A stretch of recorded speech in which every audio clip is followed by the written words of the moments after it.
We continue our study today Continuamos con nuestro estudio de hoy acerca de todo lo que Jesús enseñó, basado en Mateo capítulo 28, verso 20. Jesús mandó a ir por todo el mundo y a todas las naciones, a hacer discípulos y enseñarles todo lo que les había mandado. Y siento que mucho de lo que Jesús enseñó no ha sido demostrado por los líderes cristianos y no ha sido enseñado lo suficiente. Sentí que sería bueno hacer un estudio sobre esto, y eso es lo que hemos estado haciendo en las últimas sesiones. Hoy venimos al Evangelio de Mateo, capítulo 5, verso 13. Enseña a los discípulos a hacer todo lo que yo he mandado. Necesitamos entender todo lo que él enseñaba, para comprender detrás de su enseñanza los mandamientos de Jesucristo.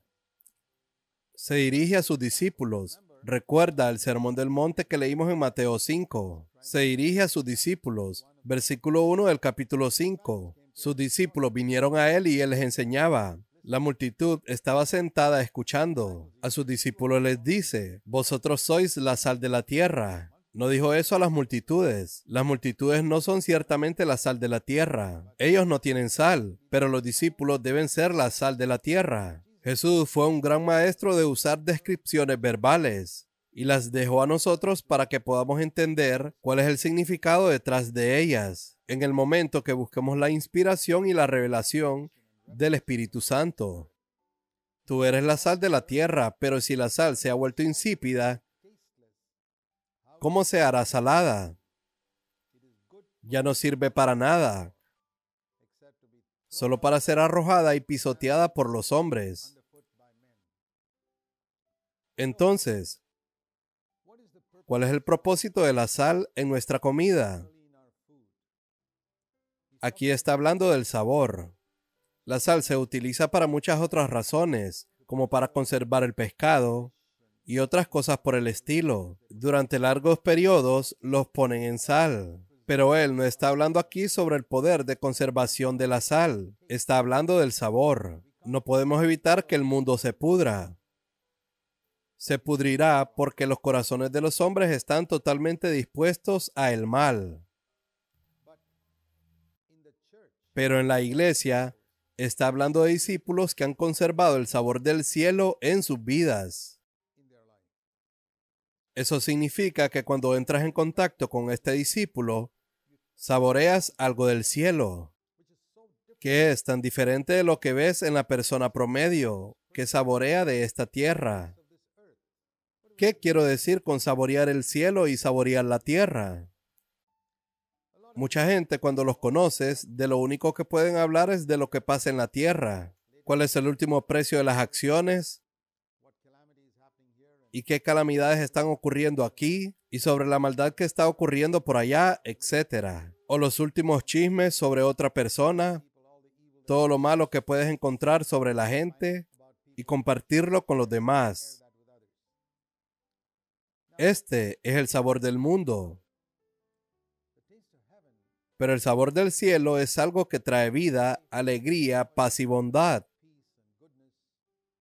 Y es muy raro encontrar personas así, que tienen la vida de Jesús burbujeando en ellos. Son como la sal que da sabor a su entorno. Igual que en un plato de comida, necesitas un poco de sal. Ni siquiera necesitas una cucharada de sal. Sería demasiado.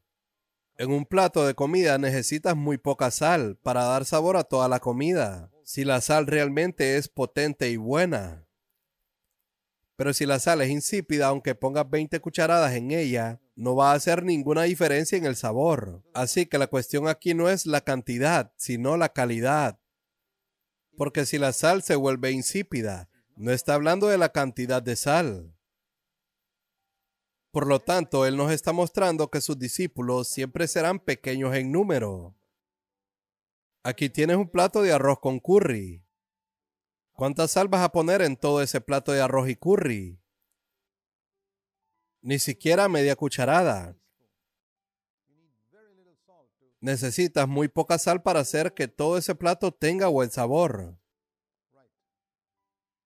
Así que la proporción de la cantidad de sal comparada con toda esa comida es del tamaño de los verdaderos discípulos en la tierra comparado con la población del mundo. Y a veces incluso el número de personas que son verdaderos discípulos en la iglesia son muy pocos, pero son verdaderos discípulos, los que son la sal de la tierra. Es por eso que la tierra es preservada del juicio. ¿Recuerdas que en Sodoma el Señor le dijo a Abraham, en Génesis capítulo 18, verso 32, cuando Abraham estaba orando por Sodoma? Él le dijo, suponiendo, Señor, que encuentre solo 10 personas justas en Sodoma. Génesis 18, verso 32. El Señor dijo, no destruiré Sodoma si hay 10 personas justas en esa ciudad. 10 personas eran suficientes para preservar la ciudad de ser destruida, pero no había 10, y por eso fue destruida. En los tiempos de Jeremías, el Señor redujo ese número aún más. Si nos vamos a la profecía de Jeremías, el Señor le dijo en Jeremías capítulo 5, verso 1. Dice, recorred las calles de Jerusalén. ¿Sabes? Jeremías estaba profetizando en una época en la que Israel estaba a punto de ser llevado al cautiverio por el rey de Babilonia. Y ese fue el castigo de Dios. Pero antes de eso, Jeremías fue a profetizar y les advirtió. Él predicó durante 40 años y ellos no lo escucharon. Pero el Señor le dijo a Jeremías que recorriera las calles de Jerusalén y ve si puedes encontrar solo un hombre, no 10, un solo hombre, que haga justicia, que diga la verdad, y yo perdonaré a toda la ciudad. Eso es asombroso, pero no había uno, y por eso toda la ciudad fue cautiva. Muy a menudo Dios busca de esta manera. Leemos en Ezequiel capítulo 22, Ezequiel también fue profeta en la época de Babilonia. Y Dios dice a través de Ezequiel, en Ezequiel capítulo 22, verso 30, busqué entre ellos alguno que levantara un muro y se pusiera en pie en la brecha delante de mí, a favor de la tierra, para que yo no la destruyera, pero no lo hallé. Las mismas palabras. No es cantidad, no son 10,000 personas, solo un hombre. Es asombroso lo que Dios puede hacer a través de un hombre si es radical de corazón. Piensa en Moisés, un hombre del Antiguo Testamento mediante el cual Dios pudo liberar a 2 millones de israelitas. No había nadie más en Israel que fuera apto para ser líder. En el tiempo de Elías, a pesar de que había 7,000 personas que no doblaron las rodillas ante Baal, una imagen de 7,000 creyentes que no adoran ídolos. Pero solo había un hombre, Elías, que podía hacer descender fuego del cielo. Es la misma proporción hoy. Se puede encontrar un creyente entre 7,000 creyentes que pueden hacer descender el fuego del cielo a través de su ministerio o de su oración. 7,000 personas que pueden decir, yo no hago esto, pero su testimonio es negativo. No voy al cine, no bebo, no juego, no fumo cigarros, etc. No adoran a Baal.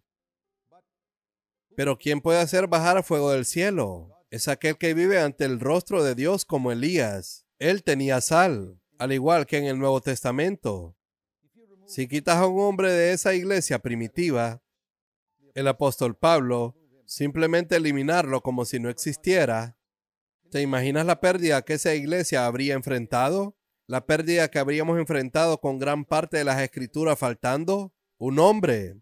Por supuesto, la obra de Dios no va a ser obstaculizada solo porque un hombre falle. Pero lo que estoy tratando de decir es que Dios podría haber utilizado a otra persona. Pero veo en las escrituras que Dios logra muy a menudo muchas cosas a través de una sola persona que es entregada. Más que 10,000 personas comprometedoras. Ese es el punto que está siendo enfatizado cuando Él les dice a sus discípulos, ustedes son como la sal. Nunca se quejen y digan, oh, somos tan pocos. Recuerdo una situación en nuestra propia iglesia en Bangalore, donde en más de una situación encontramos la necesidad de orar por el gobierno y por los problemas de la ciudad. Y dijimos, Señor, no somos una iglesia grande, pero tenemos 2 buenas cualidades. Uno, estamos persiguiendo la santidad con todo nuestro corazón.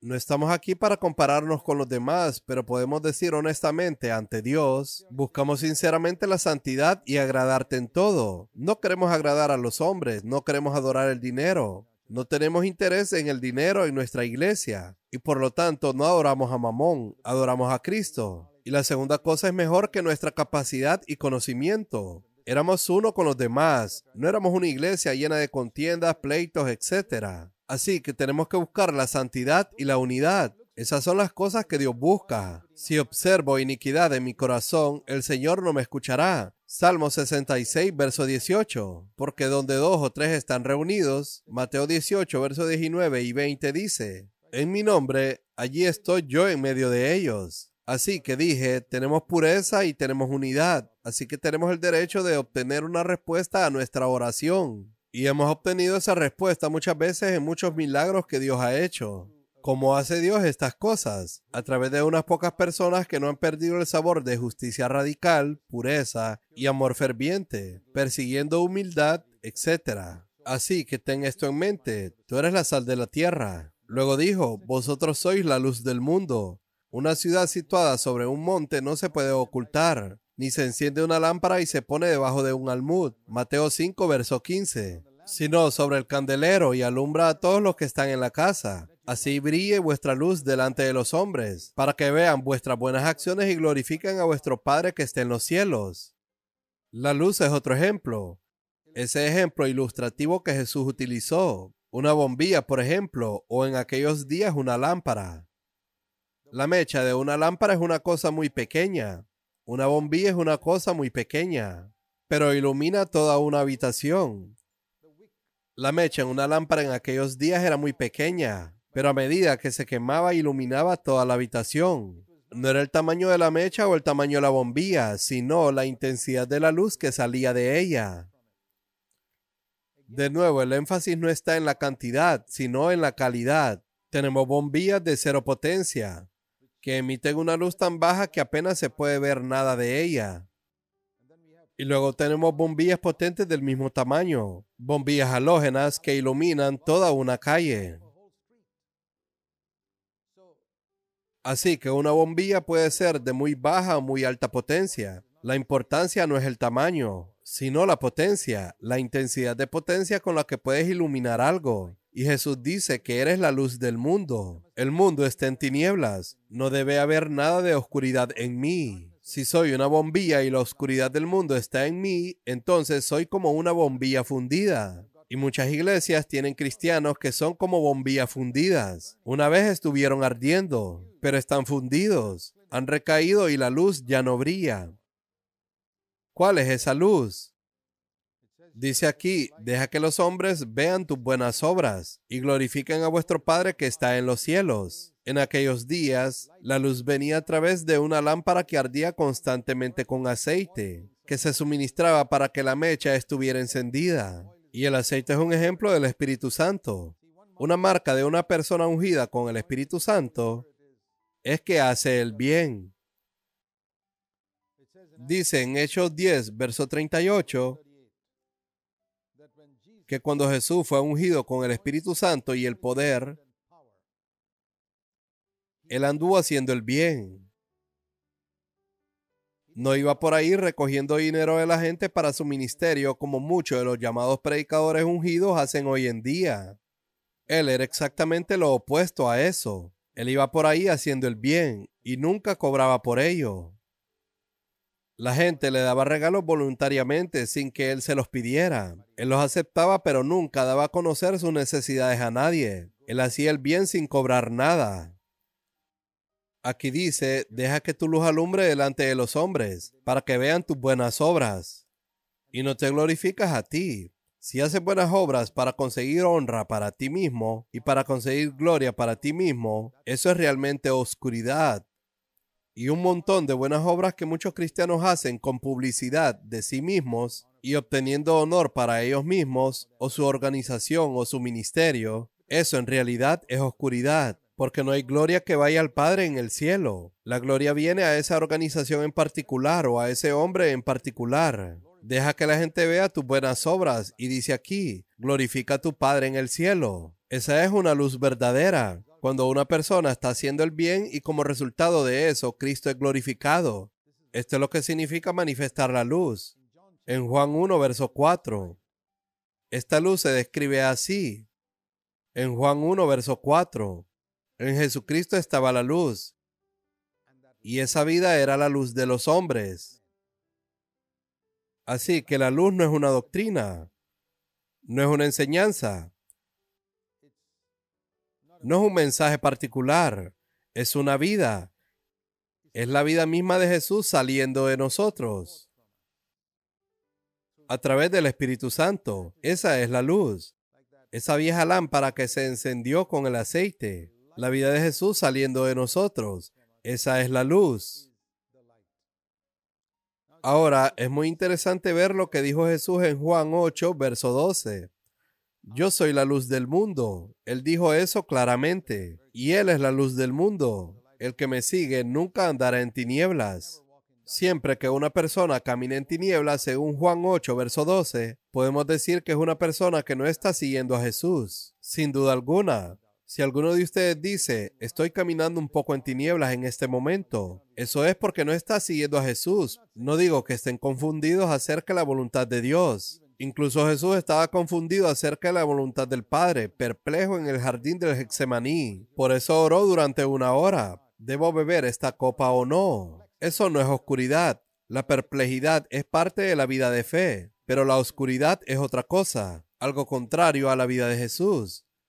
El que me sigue nunca caminará en tinieblas, sino que tendrá la luz de la vida, porque yo soy la luz del mundo. Pero luego continuó diciendo en Juan 9, verso 5, yo soy la luz del mundo, solo por un cierto periodo de tiempo, 33 años y medio, eso es todo.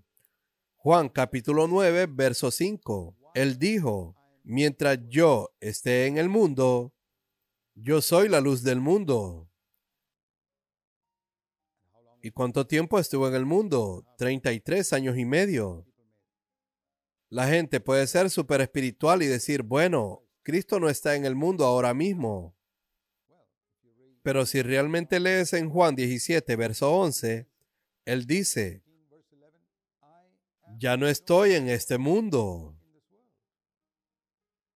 Tenemos que deshacernos de nuestra super espiritualidad. Cuando Jesús dejó esta tierra y se fue al cielo, esto es en la víspera de la cruz, él dice, ya no estoy en el mundo, pero estos discípulos están aquí en el mundo. Ellos están en el mundo, pero yo ya no estoy aquí. Me voy a ti. Y voy a ti, Padre Santo, ya no estoy en el mundo. Así que cuando dijo en Juan 9, mientras yo esté en el mundo, él estaba hablando de ese periodo de 33 años y medio donde él manifestó vida. Así que después de que se ha ido, ahora se ha ido al cielo. ¿Quién es la luz del mundo hoy en día? Vuelve a Mateo 5, verso 14. Tú eres la luz del mundo. Así que si alguien me pregunta quién es la luz del mundo, la respuesta correcta de las Escrituras sería yo. Yo soy la luz del mundo y otros que siguen a Jesús. ¿Alguna vez lo has pensado así? ¿Has pensado alguna vez en responder a la pregunta acerca de quién es la luz del mundo? Diciendo yo y otros que siguen a Jesús. Esa es la respuesta correcta. Es muy fácil decir, oh, yo no. Solo mira a Jesús, pero Él no está en la tierra. Él dijo, yo soy la luz del mundo mientras esté en la tierra. Así que tantos cristianos no han leído las Escrituras correctamente y tienen todo tipo de ideas equivocadas que están en su cabeza, que son de su propia comprensión y están completamente equivocados. Al igual que Dios dependió al 100% de Jesucristo durante esos 33 años para manifestar su vida perfectamente, Él depende de su iglesia, de sus discípulos en la tierra para manifestar esa vida ahora perfectamente. Deja que la gente vea tus buenas obras y glorifiquen a vuestro Padre que está en los cielos. Volvamos a Mateo capítulo 5, verso 17. No penséis que he venido a abolir la ley o los profetas. No he venido para abolir, sino para cumplir. El principio fundamental de la ley de Dios es su vida. En la ley, él estaba de una manera limitada, poniendo por escrito cómo era su naturaleza. La ausencia de la idolatría y dar a Dios el primer lugar, honrar al padre y a la madre, nunca herir a otras personas con asesinato, adulterio o cualquier otra cosa, etc. Era una manifestación de la vida de Dios en el hombre. Y Jesús manifestaba esa vida. Él dice, no he venido a abolir todo esto. El principio fundamental detrás de la ley nunca es abolido. Algunas personas malinterpretan ese versículo y dicen, debemos guardar el sábado también. Pero es el principio detrás del que el Señor estaba hablando aquí. Y dice, hasta que el cielo y la tierra pasen. Mateo 5, verso 18, no se perderá ni la letra más pequeña ni una tilde de la ley hasta que todo se cumpla. Él dice, yo he venido a cumplir la ley. Y luego dice, si anulas uno de los más pequeños de estos mandamientos y enseñas a los demás que algún mandamiento no es tan importante, serás llamado el más pequeño en el reino de los cielos. Pero si lo guardas y enseñas a los demás a que guarden el más pequeño de los mandamientos, serás llamado grande en el reino de los cielos. Se refiere a los 10 mandamientos, es decir, a los mandamientos de Moisés, de matar corderos y ofrecerlos, ofrendas de paz, ofrendas de grano, ofrendas por el pecado, estaban todas en el Antiguo Testamento. No podemos elegir uno, pero vemos que estos mandamientos, estas leyes se cumplieron en Cristo. Así que cuando Él estaba hablando sobre el menor mandamiento de la ley, Él estaba hablando sobre el espíritu de la ley. Déjame llevarte a Colosenses capítulo 2. En Colosenses capítulo 2, Él dice aquí, no dejes que nadie actúe como tu juez. Colosenses 2, verso 16. Con respecto a comida o bebida, o en cuanto a día de fiesta, o luna nueva, o día de reposo. Porque todas estas cosas son sombras. Incluso el cuarto mandamiento de guardar el sábado dijo que solo son sombra. Se cumple en Cristo. O en el lenguaje de hoy se podría decir que es como una fotografía. Hasta que Cristo vino necesitabas la fotografía. Por ejemplo, si no viajo con mi esposa, puedo llevar su fotografía conmigo y mirarla. Pero si estoy viajando con mi esposa, ¿por qué necesito mirar la fotografía? ¿Hay algo mal en un hombre que viaja con su esposa y sigue mirando su fotografía? Así que la ley ha terminado ahora que Cristo ha venido. Él dice que eso era solo una sombra. Esa es una imagen exacta de Cristo. Muchas cosas en el Antiguo Testamento retratan con exactitud a Cristo, pero es solo una fotografía, una imagen, es una sombra. La realidad está en Cristo. Así que tenemos que tener eso en mente cuando pensamos en Jesús, hablando sobre el cumplimiento de la ley. El día de reposo se cumplió y ahora es el reposo interior lo que el Señor busca traer a nuestros corazones. Ven a mí y te daré descanso. Ese descanso interior que viene cuando tomamos su yugo sobre nosotros. Acabo de mencionar eso porque algunas personas piensan en que este es el único mandamiento que nunca debe ser cancelado. No, el cumplimiento de la ley es ahora a través del Espíritu Santo, en el interior de nuestros corazones. En Romanos capítulo 8, verso 4, esto se explica así. El requisito justo de la ley se cumple ahora en nosotros. Romanos 8, verso 4. No andamos conforme a la carne, sino según el Espíritu. Así es como se cumple la ley. Tenemos que comparar las Escrituras con las Escrituras. La ley no pasará. Él no vino a abolir, sino a cumplir. Y debe cumplirse en nosotros. ¿Y cómo va a cumplirse en nosotros? Romanos 8, verso 4. La justa exigencia de la ley se cumple en nosotros cuando no andamos según la carne, sino conforme al Espíritu cada día. No es guardando un sábado de reposo o guardando alguno de esos mandamientos. Por lo que esto es algo que tenemos que tener en cuenta. Finalmente, dice Mateo 5, verso 20, si vuestra justicia no supera la de los escribas y fariseos, no entraréis en el reino de los cielos. Y estudiaremos esto en el próximo estudio porque Él está explicando esto más adelante en los siguientes versos. Pero recuerda esto. Jesucristo vino a cumplir la ley e incluso en nuestras vidas la ley de Dios tiene que ser cumplida en nuestros corazones. En el Antiguo Testamento ellos cumplieron externamente de varias maneras. Mantenía limpio el exterior de la copa, pero es el interior en lo que Dios está interesado. Tenemos que ser la sal de la tierra y la luz del mundo. Y esa vida tiene que venir del Espíritu Santo desde nuestro interior. Oremos. Padre Celestial, mientras nos inclinamos ante ti, pedimos claridad y comprensión de la verdad de tu palabra para que no nos quedemos atascados en rituales, sino que vivamos en la realidad de la vida de Cristo. Te lo pedimos en el nombre de Jesús. Amén.